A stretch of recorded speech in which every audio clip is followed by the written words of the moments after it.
Hi friends, ఈరోజు మనం దొండకాయ కర్రీ చేసుకుందామండి. ఫ్రై స్టవ్ ఆన్ చేసి బండి పెట్టుకుని ఆయిల్ వేసుకుందామండి. ఆ దొండకాయలు కట్ చేసి పెట్టుకున్నానండి. శనగపలుకులు, పచ్చిమిరపకాయలు, ఎండుమిరపకాయలు, పోపులు. ఇప్పుడు వేరుశనగలు వేసుకొని వేపుకుందామండి. గోల్డెన్ కలర్ వచ్చే వరకు కొంచెం ఫ్రై చేసుకొని పక్కన పెట్టుకోవాలండి. అవి తీసుకుందామండి. ఫ్రై అయిపోయినాయి.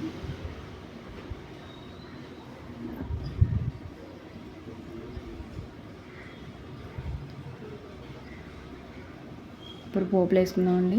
శనగపప్పు, మినగపప్పు, ఆవాలు, జీలకర్ర, ఎండుమిర్చి, పచ్చిమిర్చి వేసానండి.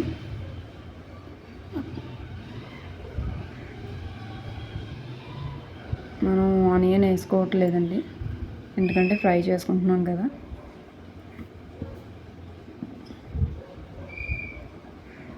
ఇలా చూపిస్తున్నట్టు కొంచెం అలా ఫ్రై చేసుకోండి. అవి కూడా తీసుకోండి.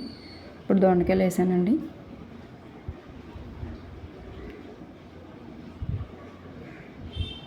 ఫ్రై చేసుకోవాలండి బాగా మంచిగా. అవి కొంచెం మగ్గేలాగా చిన్న పసుపు వేసుకున్నానండి, చిటికెడు.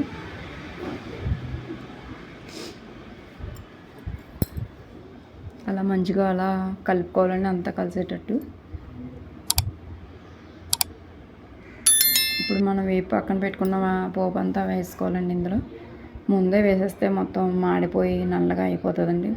కూర చూడడానికి బాగోదు, తినడానికి కూడా బాగోదండి. ఇప్పుడు మనం ఇలా వేసుకోవడం వల్ల చూడడానికి, తినడానికి రెండు బాగుంటుందండి. ఒకసారి ఇలా మీరు ట్రై చేయండి. మనం డైరెక్ట్గా వేసేస్తే మొత్తం నల్లగా అయిపోయి కూర అంతా చూడడానికి బాగోదండి. ఇప్పుడు సాల్ట్ వేసుకుంటున్నానండి. ముందు సాల్ట్ వేయలేదండి, కొంచెం నేను సాల్ట్ వాటర్ వేసి కొంచెం పిండేసాను మొక్కలు. కొంచెం గమ్ముని ఫాస్ట్గా కుక్ అవుతాయని. లేదంటే దొండకాయ కొంచెం లేట్గా మగ్గుతుంది కదండి. అలా చేయడం వల్ల ఫాస్ట్గా అవుతుందండి కూర. కర్రీ మనకు ఆల్మోస్ట్ అయిపోయినట్టేనండి. దగ్గరికి వస్తుందండి కర్రీ. ఇంకా కొంచెం మనం అలా ఫ్రై చేసుకోవడం వల్ల మనకి మాడకుండా ఉంటుందండి, కలుపుతూ ఉంటే. అయిపోయిందండి కర్రీ. మీకు ఏ కర్రీ కావాలో కామెంట్ చేయండి. Okay, bye.